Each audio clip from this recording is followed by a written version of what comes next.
Bismillahirrahmanirrahim. Assalamualaikum warahmatullahi wabarakatuh. Salam sejahtera untuk kita semua. Selamat pagi anak-anak. Apa kabar hari ini? Semoga anak-anak tetap dalam keadaan sehat walafiat. Alhamdulillah bertemu kembali hari ini bersama Bapak dan Ibu guru kalian. Anak soleh dan soleha walaupun dalam kondisi daring atau pembelajaran jarak jauh, namun kita harus tetap semangat belajarnya ya. Anak soleh dan soleha, sebelum kita mulai pembelajaran hari ini, marilah sama-sama kita membaca doa belajar. Bismillahirrahmanirrahim. Robbi zidni ilma warzuqni fahma. Ya Allah, tambahkanlah aku ilmu dan karuniakanlah aku kepahaman. Amin.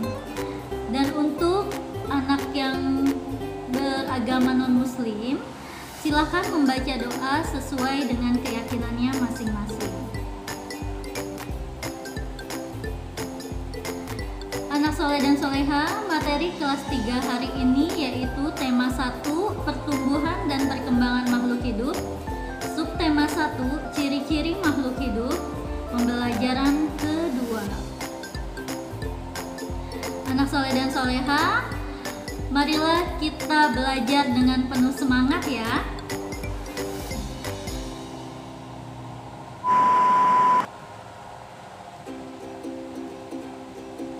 Kamu telah mengetahui ciri-ciri makhluk hidup. Nah, amatilah teks dan gambar berikut ini untuk memahami ciri-ciri makhluk hidup lebih lengkap.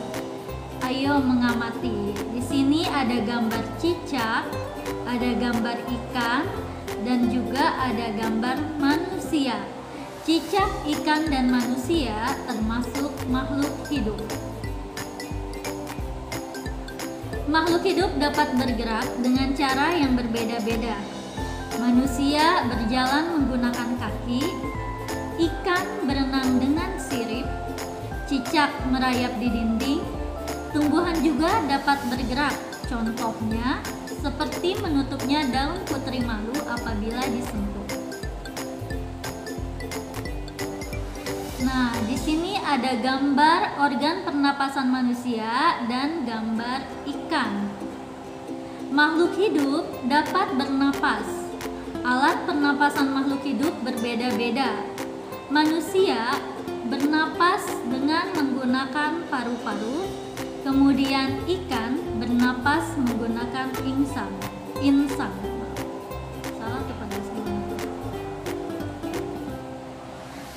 Berikut adalah nama-nama alat pernapasan pada hewan, yaitu 1.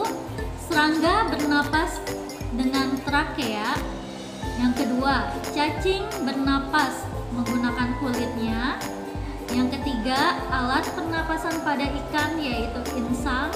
Dan yang keempat, kucing bernapas menggunakan paru-paru.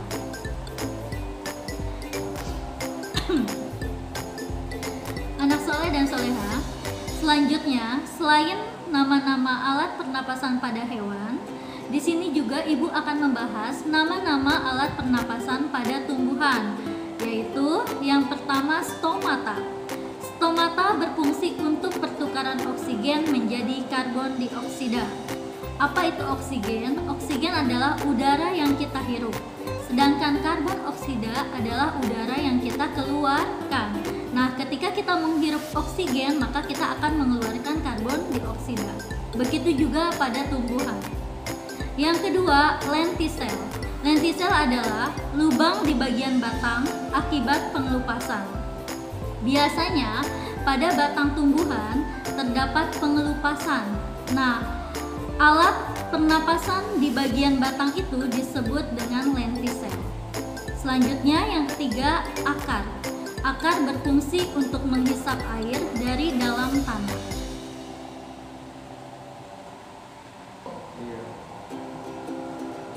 Makhluk hidup dapat tumbuh dan berkembang. Nah, anak soleh dan soleha, di sini ada gambar pertumbuhan manusia dan pertumbuhan ayam. Manusia mengalami pertumbuhan bayi, balita, kemudian anak-anak, remaja, sampai akhirnya yang terakhir tua. Kemudian ayam juga mengalami pertumbuhan dari mulai telur, anak ayam sampai ayam jago. Apa sih artinya tumbuh? Tumbuh artinya bertambah ukuran tinggi dan beratnya. Kemudian berkembang artinya proses pendewasaan dengan melalui beberapa tahap.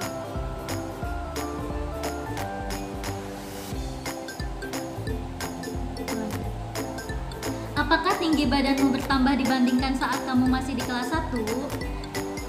Ya, dari kelas 1 sampai sekarang kamu kelas 3, kamu mengalami pertumbuhan. Pernahkah kamu mengamati pertumbuhan hewan yang ada di sekitarmu? Atau kamu mengamati pertumbuhan tanaman di sekitarmu? Nah, di sini contohnya pertumbuhan biji berubah menjadi kecambah, kemudian menjadi pohon. Dan ada juga bayi kucing berubah menjadi kucing dewasa.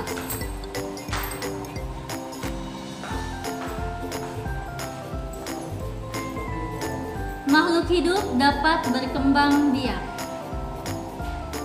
Cara berkembang biak makhluk hidup berbeda-beda. Ada yang berkembang biak dengan cara melahirkan, contohnya seperti kucing, anjing, sapi, ikan paus, itu berkembang biak dengan cara melahirkan.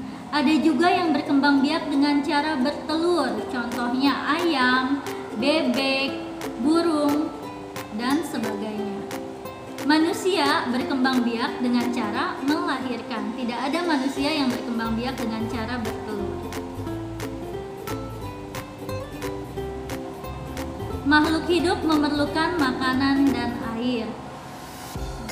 Manusia memerlukan tumbuhan dan hewan untuk makanan. Nah, apa saja sih tumbuhan dan hewan yang bisa dimakan oleh manusia? Tumbuhan yang dapat dimakan oleh manusia contohnya kangkung, bayam, wortel, kentang, dan sebagainya. Kemudian hewan yang dapat dimakan dengan manusia, yang dapat dimakan oleh manusia, contohnya sapi, kemudian ayam, kemudian kambing, bebek, dan sebagainya. Selain manusia, hewan dan tumbuhan juga memerlukan makanan. Tumbuhan memerlukan makanan dari pupuk dan air. Di sini ada gambar kuda. Kuda membutuhkan makanan, yaitu makanannya rumput. Apakah tumbuhan memerlukan makanan? Ya, makanan tumbuhan adalah zat hara dalam tanah. Zat hara adalah macam-macam mineral yang terdapat dalam tanah. Apakah makanan untuk tumbuhan? Zat hara dalam tanah. Tanah yang subur mengandung banyak zat hara.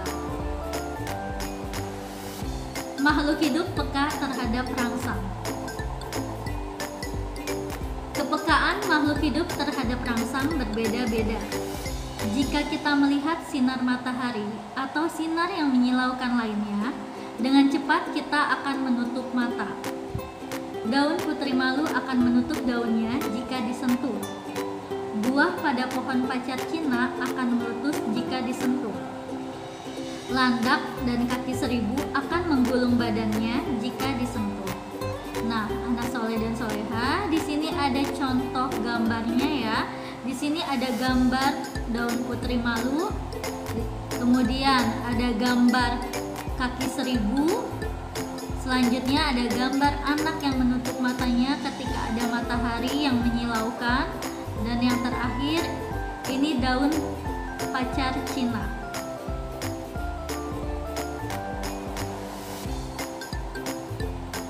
Bersyukur pada Tuhan.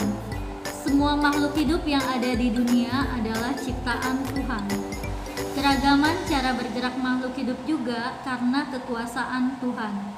Semua itu adalah karunia Tuhan yang harus disyukuri. Menjaga kesehatan tubuh merupakan salah satu cara mensyukuri karunia Tuhan.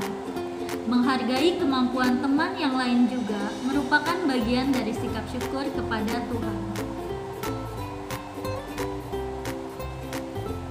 Bersyukur kepada Tuhan termasuk pengamalan sila Pancasila yang pertama, yaitu ketuhanan yang Maha Esa.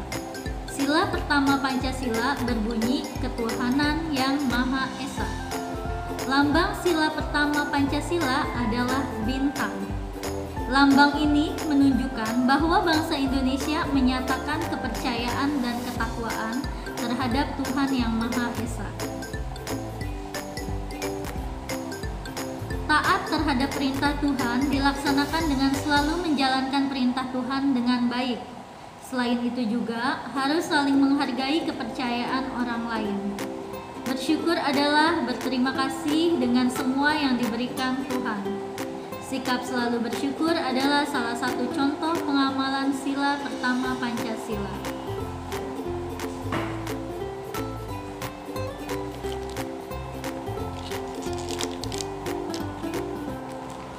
Nah, anak soleh dan soleha, di sini adalah hal-hal yang dapat kamu lakukan untuk mensyukuri keragaman makhluk hidup, yaitu sebagai berikut.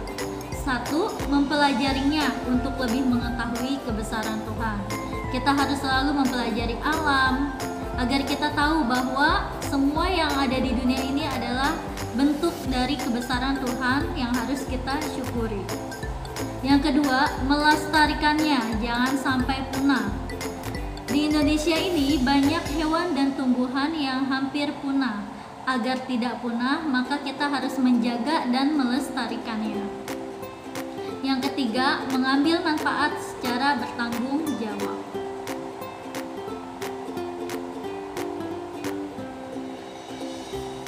Ayo bercerita. Sikap manakah dari sikap bersyukur tersebut yang pernah kamu lakukan? Nah, di sini cerita ibu tentang syukur. Saya mensyukuri nikmat keberagaman makhluk hidup dengan memelihara binatang piaraan dengan penuh kasih sayang.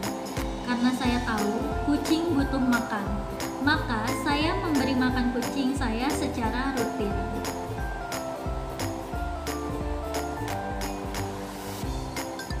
Nah, anak soleh dan soleha, demikianlah pemaparan materi hari ini. Setelah itu, tugas yang anak-anak akan kerjakan sebagai berikut. Yang pertama, tugas bahasa Indonesia. Nomor 1, ikan berenang menggunakan titik-titik. Kedua, alat pernapasan manusia adalah titik-titik. Ketiga, 3 alat pernapasan pada tumbuhan yaitu titik-titik. Keempat, ikan bernapas menggunakan titik-titik. Dan yang kelima, ayam berkembang biak dengan cara titik-titik. Selain bahasa Indonesia, ada pula tugas PPKN. Nah, nomor 6, bersyukur kepada Tuhan termasuk pengamalan Pancasila sila ke titik-titik. Nomor 7, bunyi sila pertama yaitu titik-titik. Nomor 8, lambang sila pertama Pancasila adalah titik-titik. Nomor 9, bersyukur adalah tanda kita berterima kasih kepada titik-titik. Dan yang terakhir, menyayangi tumbuhan dapat dilakukan dengan cara titik-titik. Baiklah anak-anakku semuanya, materi telah selesai. Kita sudah selesai mempelajari pembelajaran kedua dengan mengucapkan kata Alhamdulillahirrabbilalamin. Selesai sudah materi hari ini. Materi subtema 1 tentang ciri-ciri makhluk hidup. Mudah-mudahan ilmu yang didapat hari ini bisa bermanfaat dan dapat diamalkan. Terima kasih atas perhatiannya. Sampai jumpa lagi di pembelajaran selanjutnya. Wassalamualaikum warahmatullahi wabarakatuh.